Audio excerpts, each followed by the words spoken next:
Yo, what is good? In today's tutorial, I'm going to talk about the importance of using delays on your vocals. They are super underrated, super important. And if you're thinking to yourself, Sam, I already use a delay on my vocals. A delay, yeah? Just one. I gotta pump those numbers up. Those are rookie numbers in this racket. Guys, you can use more than one delay. I'm talking about using 3 right now. Each of them have their own importance to getting the sound fuller and fatter and just larger than life. So yeah, let's dive into it. Example, we have a vocal right here. Let's hear it in the context of the track.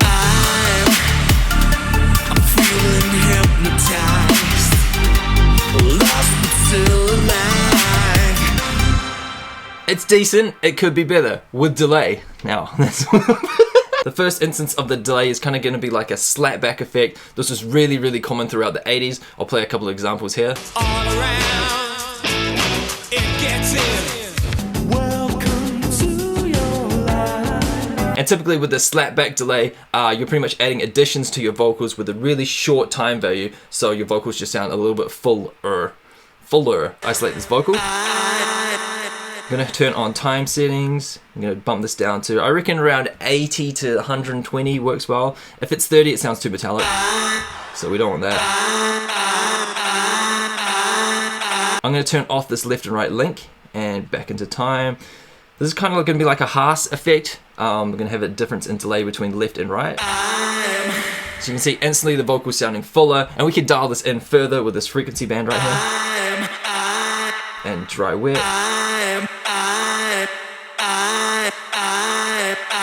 So just a subtle additional layer. Feedback down. We just want a very short kind of snap.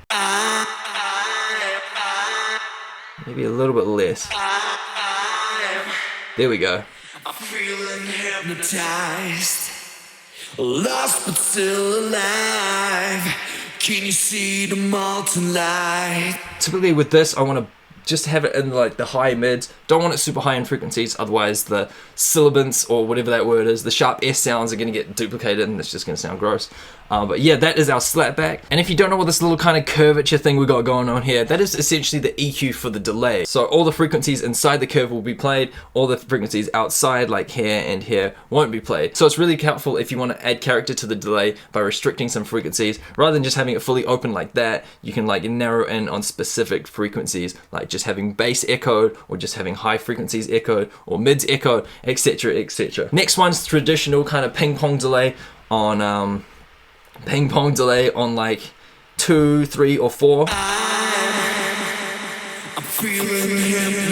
Kind of the classic delay everybody knows and loves, but I'm gonna edit this frequency band just a little bit more. I'm feeling hypnotized, lost but still alive.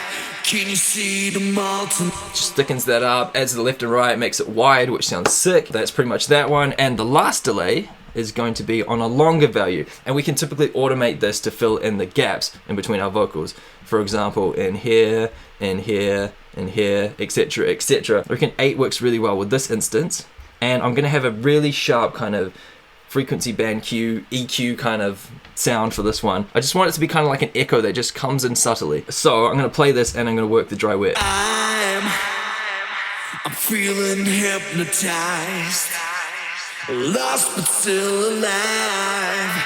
Can you see the molten lights? So kind of that echoey sound that's filling in the gaps, making the vocal sounding even. I'm refraining from using that word fuller again. Full sound. If we want to automate that, hit A, and then kind of bring it in towards the tail end, and then whatever value kind of works. I reckon 40 to kind of 60% was working, and just create some automation like that.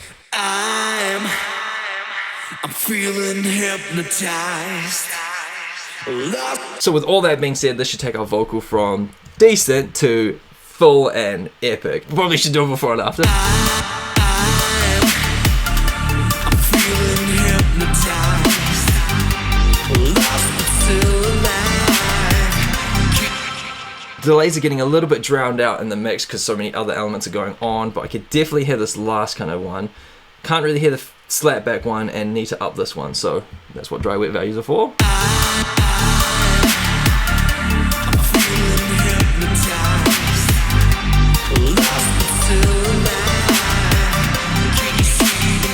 Too much.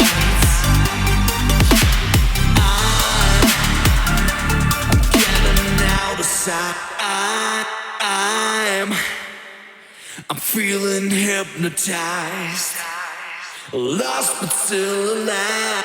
You can really do a lot with delays on vocals to add substance and girth. Girth, yeah.